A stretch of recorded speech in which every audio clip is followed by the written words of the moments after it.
Stories from Upanishads, retold by Arghya Goswami.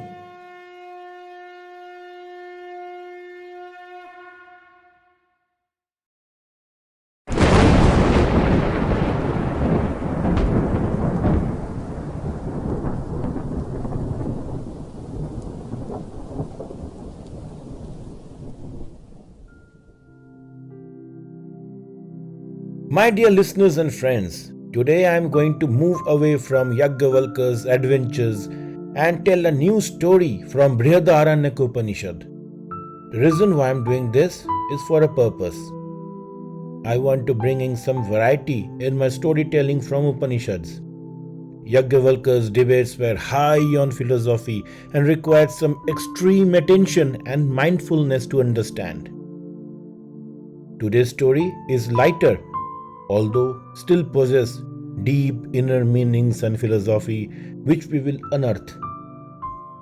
Today's story, What the Thunder Said, is featured in chapter 5, section 2 of Brihaadaaranyaka Upanishad. Let's enjoy the story.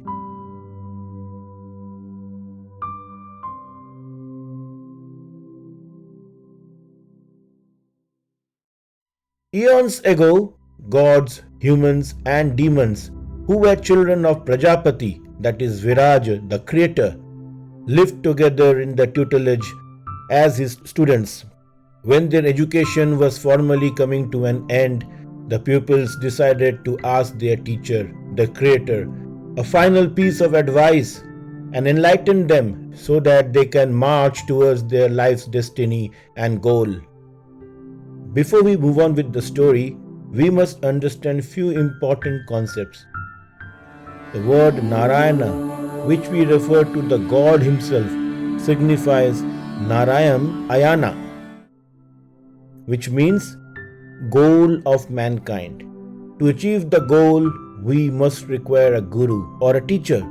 Just like in our modern era, the students going to schools learn academics and life skills, and they are taught by their teachers, who are their gurus.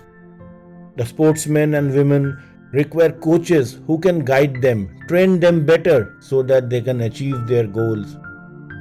In professions such as software or any other, we also have goals, and it's our seniors or leaders who act as our teachers or guru and make us realize these goals. Be it education, profession, spirituality or sports, we must have goals, and which is only achieved if we have a guru or a teacher. God cannot come down to earth to guide us. Neither we humans can go to God to take his advice. So, God takes form of a guru to guide us. The popular verse confirms this. Guru Brahma, Guru Vishnu, Guru Deva Maheshwara, Guru Shakshat Param Brahma, Tasmai Shri Guruve Namaha. Now, coming back to the story. Prajapati was a master psychologist. He could cure all those who approached him. He knew all his pupils and their nature and temperament. So he reserved his updesha or advice until they approached him. The gods were the first among the pupils to approach the creator for his final advice. Prajapati, the creator, did something marvelous.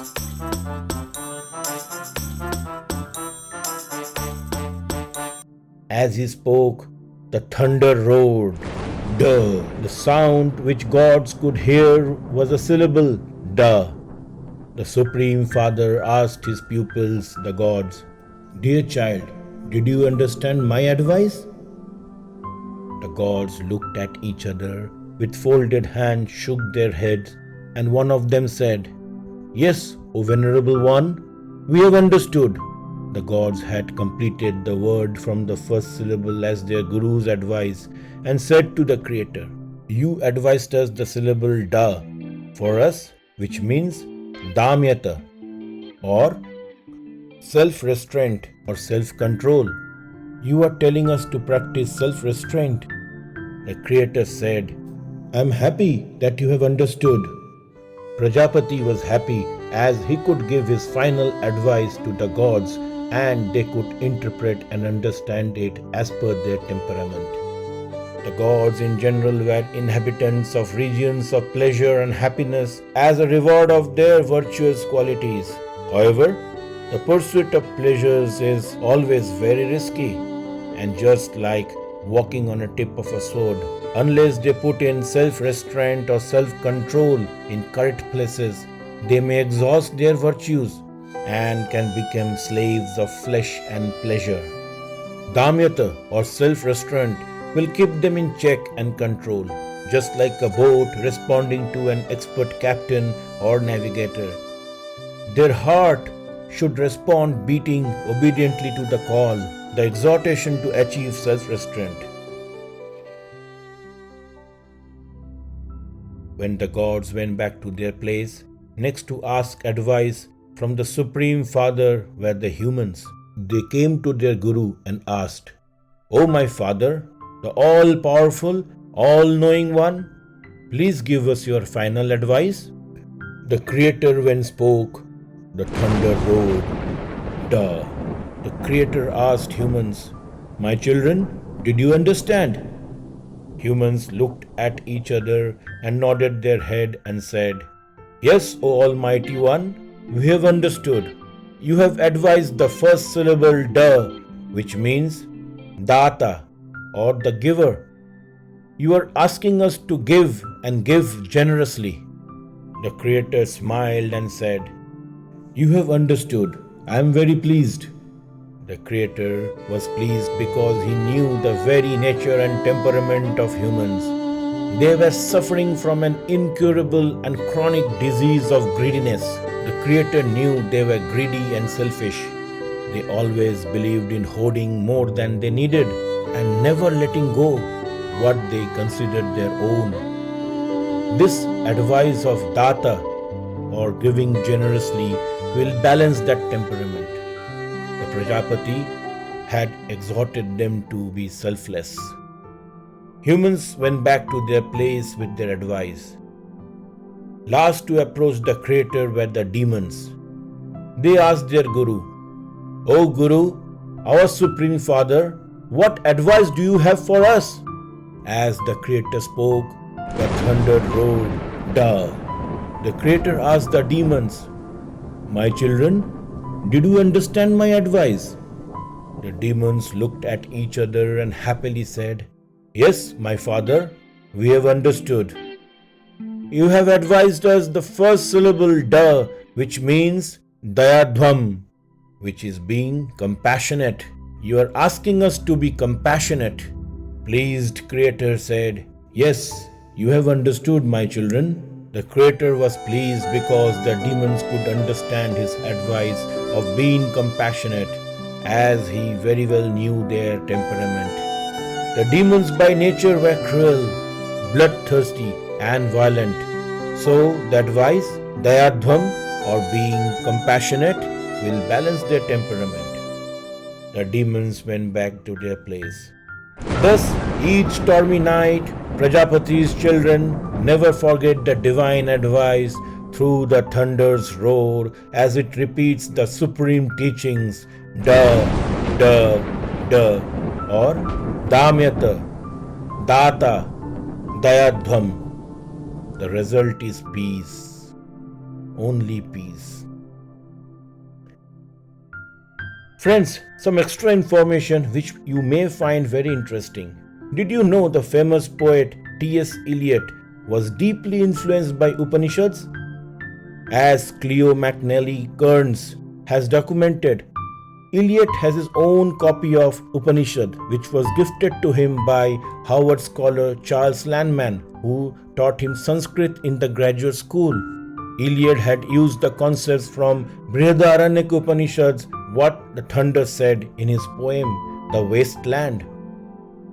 The basic idea of the poem is that a wasteland waits for a rain shower to fertilize it. So does the mind of a man waits for fertilizing shower of liberating thoughts and ideas. They reveal to us latent possibilities of life. If the faith and hope they inspire in us were lacking, the life would be a vale of tears. The philosophy Tattva Jnana lightens the burden of life, and throws light on the path of life. Now, I'll read out a portion from the poem The Wasteland by T.S. Eliot. Ganga was sunken and lip leaves waited for rain while the black clouds gathered far distant over Himavat. The jungle crouched, hump in silence. Then spoke the thunder, Da. Data, what have we given, my friend? Blood shaking my heart, the awful daring of a moment's surrender, which an age of prudence can never retract.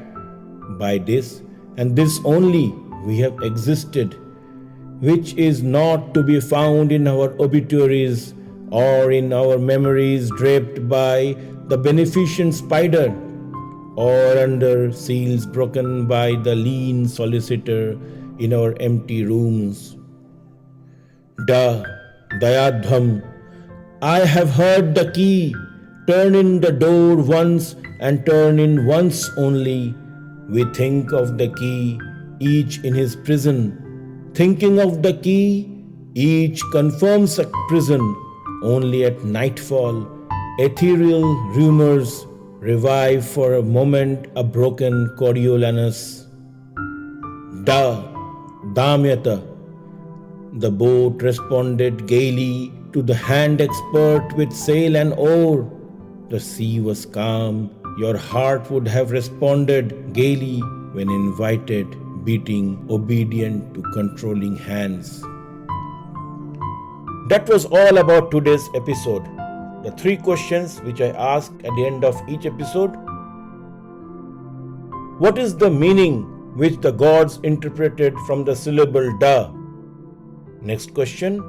What is the meaning which the humans interpreted from the syllable Da? And the last question. What is the meaning which the demons interpreted from the syllable Da? Please write me in your answers to argythings@gmail.com. Please share, like, subscribe and download my podcast series Stories from Upanishad.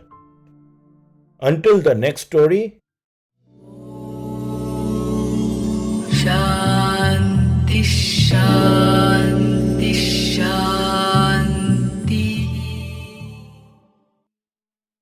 This podcast was created on Hubhopper Studio.